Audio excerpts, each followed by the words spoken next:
Hello, everybody, and welcome to another Total Annihilation replay. Today, we are continuing our journey through the Total Annihilation Escalation cash prize tournament between Harald and Combat Disc, aka Dirty Harry.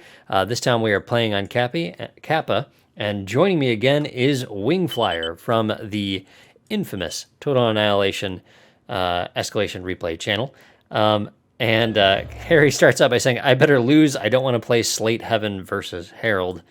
I'm just going to say, if you are in a tournament, that is not how you want to begin any of your games. Yeah, I have to say, Combat Disc, if you're watching this replay, what's with the defeatist attitude, man? Come on, we know you can win. Ramp reminding Harry that he's doomed to play another game anyway because he actually played really well. Harry played brilliantly on in game two. So it is only 2-1 at this point. Harry can still win, although he seems to be thinking that, well, maybe not. Harald says, lulz. You can see both have gone 2 solars, 2 mexes. Harald putting out a bot. Harry says playing those maps 1v1 is like a torture to me, so it must be these open kind of clicky raidy maps that are tough. Although, I mean, that's just the nature of the game when it comes to RTS. Harry goes ahead, throws down 2 more solars, and Harald is taking advantage of the foliage and doing some tree removal. Yeah, no, I agree with you on in games like Total Annihilation and most of its sequels and such. You certainly have to attack and defend simultaneously, and it's just sort of the nature of the game to be heavily overwhelmed with APM. So it does seem like probably see plenty of that. It can be overwhelming. Nice job of Harry taking advantage of the build range here to build that radar tower on top of that mountain there. So that means these little AKs can't do anything. Both have gone K-bots. And both are playing core this time around. Single missile tower from Harald. And he's got a mite out reclaiming trees. Harald seems to be the only player that went for that termite, which kind of surprises me. That will give him some plenty of extra energy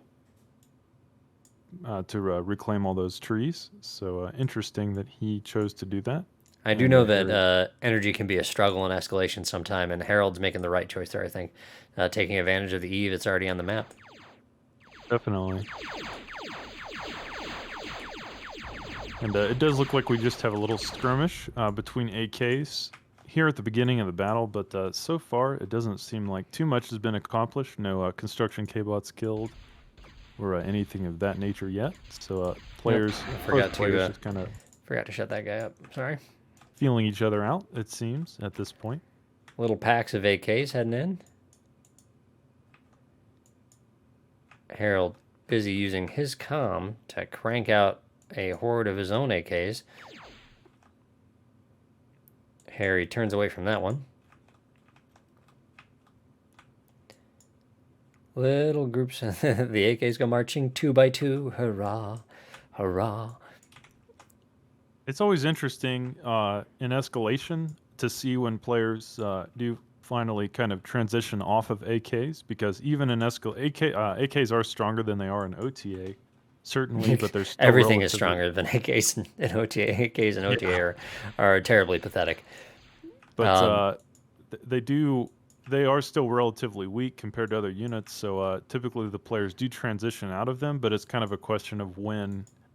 So it will be interesting to see which player decides to move on to Storms or MAKs or whatever it may be. Yeah, it looks like Harry in the right place with a larger group of AKs than Harald's got, responding to that. Nice job by Harry here, putting the pressure. He has drawn Harald's forces to the south, and his nice little 6 AK raiding pack to the north has only 2 AKs standing in its way, and he's able to get through. He discovers a con that did not flee, but it looks like he didn't notice it. He didn't notice it. That is absolutely tragic. So Harald now mixing in some MAKs, and MAKs will absolutely demolish regular AKs. It only takes 2 shots to kill a regular AK, and I think with enough veterancy they can actually one-shot AKs. So Definitely MAK's a good counter to AKs, but it looks like Combat Disc also building his own MAKs as the players escalate into the higher Boo. tiers of Boo. technology. Harald on 25 metal compared to Harry's 22, it looks like. So advantage Harald at this point.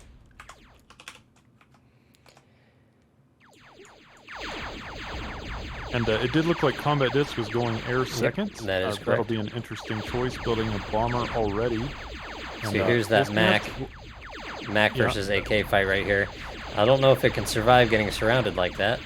You can see Harald running away, trying to stay away from the horde, and down that Mac goes. Harald MAKs have less health than you might imagine. I think they have about only 900.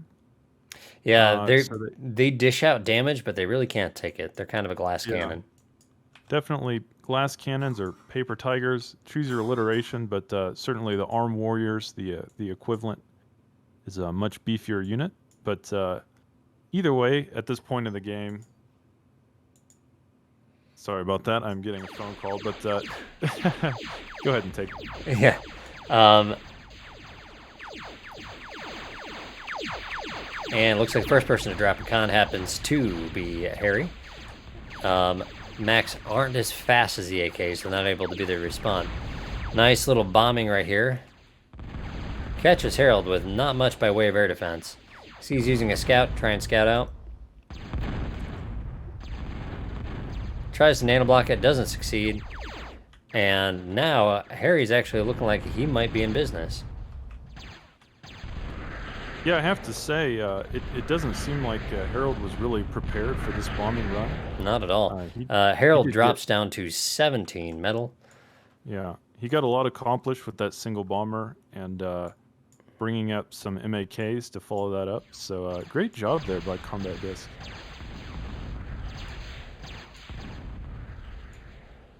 Both players still very much in this. Harald does have a geo finish right there, solving a lot of his energy problems.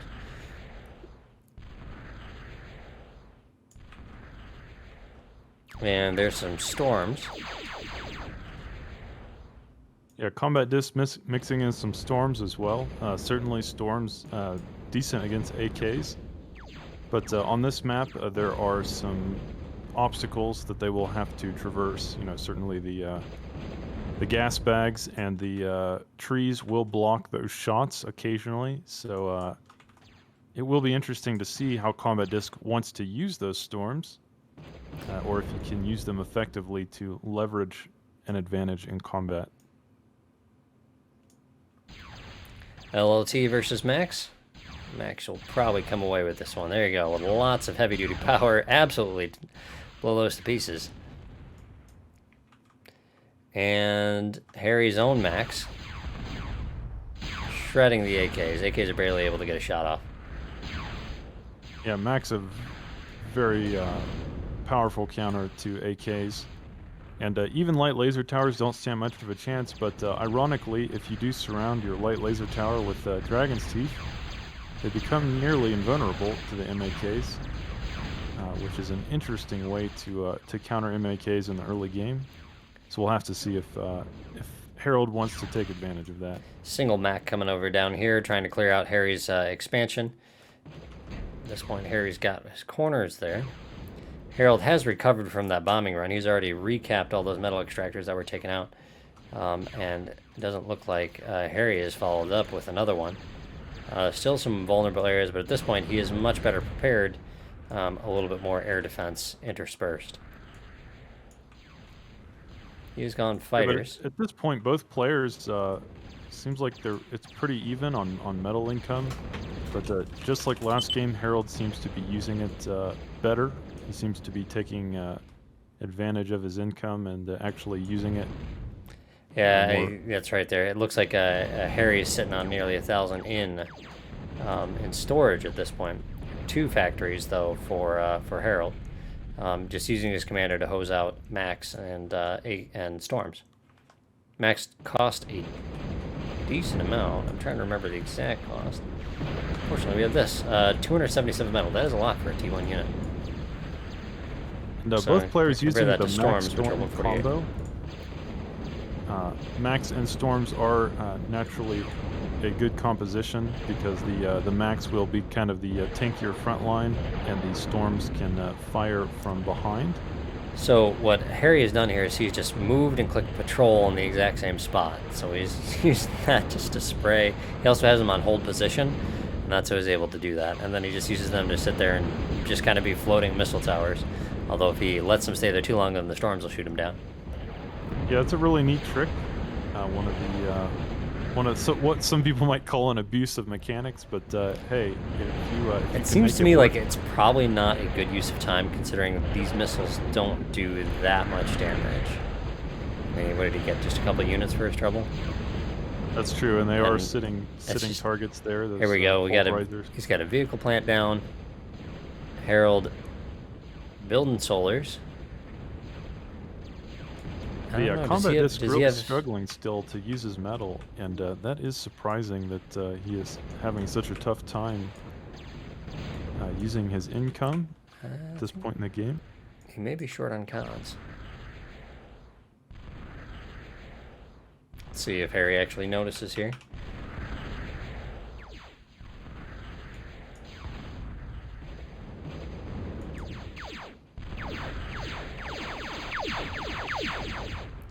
Single con in the top right corner. Gets away. Harry doesn't find the con. That is a very lucky con, and it certainly be thankful to have its life. Looks like there's a follow-up horde coming up, so perhaps it may not live for long. Single LT makes scares off that AK raid. Harald taking the big step, going to Tech 2.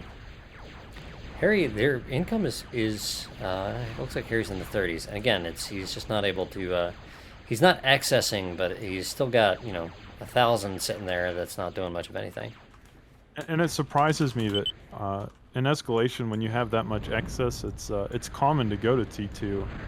So it surprises me that Combat Disc hasn't opted to go to T2 himself. Maybe because he's Harald's up by 200 or so in energy. Again, and that's that geo difference right there. I don't believe that Harry's got one up. No, his isn't capped. So I know it's E intensive to make that switch. Yeah, definitely. It is very energy intensive, and either way, Harald going to T2 first certainly a good option in this case because the game is still relatively even, and if you could get to T2 on even footing with your opponent, that will give you a huge advantage, generally speaking. So. Yeah, you can see here, just as far as map control, overall, Harry seems to have more of it. He doesn't have it. He's got some cons up here, does he?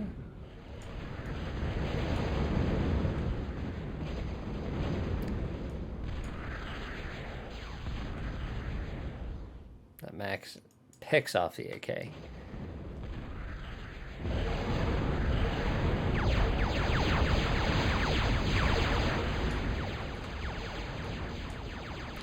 Down come the pyros. Yeah, so pumping out pyros. The thing is, pyros are very strong against T1 in general. They just have more health and they do more damage, and they're generally faster as well. As you can see, they're kind of a speedy race car. So those pyros, once they begin entering into combat here, are going to be very difficult to stop for Combat Disc, for Dirty Harry. And we'll have to see how he wants to deal with them, but... that con is nearly dead. And here comes that pyro. Yeah, I have to give the advantage to Harald here because this many pyros is going to be a very big problem for Dirty Harry to... Harry says, LOL T2 already, although really it's 20 minutes into the game. I don't know what he means by already.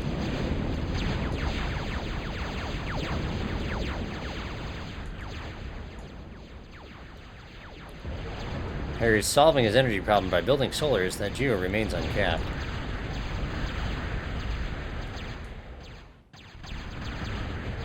I don't know if that's a good use of the fighters there. Certainly not, and yeah, Combat Disc certainly needs to come up with some kind of countermeasure to this pyro strategy because the longer that Harald can continue pumping out these pyros, There you go. He's going T2 right there. the worse this game is probably going to feel. Harry Dirty says Harry. GG. He goes ahead and he punches the self-destruct at this point. The pyros, he doesn't think he can stop him. Harold says Yeah. LOL question mark. I actually agree with that. That surrender's definitely too early. But yeah, I think overall though, if I had to say what the difference was, is that Harold just made better use of his time. I don't think the use of the fighters was particularly a good use of time. And then he just made better use of the metal that came in here. As you can see, the metal produced, it's not significantly different, although that is about the cost of your advanced lab or two. But Harry was definitely in that longer than he thought he was. But I know T2 and escalations, it's a big jump, so it'd probably be, he was going to lose that territory advantage he had. So I would have to probably give it to Harold too if I was going to call it at that point either. But tournament, guys, you got to play it out. Anyway. Yeah, I mean, certainly, Combat Disc was behind. I mean, there's no doubt about it. But I don't think the game was over at that point. Harold was ahead, and he had used his resources better that game. But yeah, Combat Disc being a little defeatist, I think. Yeah. Being a little Yeah, I mean the fatigue, and that's one of the things is a lot of times when it comes to games like this, you win often, before you even go in. And so that's why a lot of people like trash talk or do something like that, is because they're just trying to gain any kind of advantage, put the person on tilt or make them feel like they're going to lose before the game even happens. So there's more to playing the game than just playing the game sometimes. So anyway, thank you all for joining us again. I hope you enjoyed that. We will be back to bring you the final game coming up. And that will be released sometime soon once Wingflyer and I get together again to do this. Thank you guys so much for coming. Make sure if you haven't already, go visit Wingflyer's channel and you hit the subscribe and notification button over there. And the link will be in the description for that. And then if you haven't here, make sure you hit subscribe and hit like, leave a comment. Let us know what you thought of this game right here. And we will catch you on next time. Wingflyer, I'll give you the final word. I just want to say thanks for having me on, Postal. It's always fun, and we are excited to cast some more games as our schedules allow. So thanks for watching, guys. All right, everybody. Take care. Bye-bye.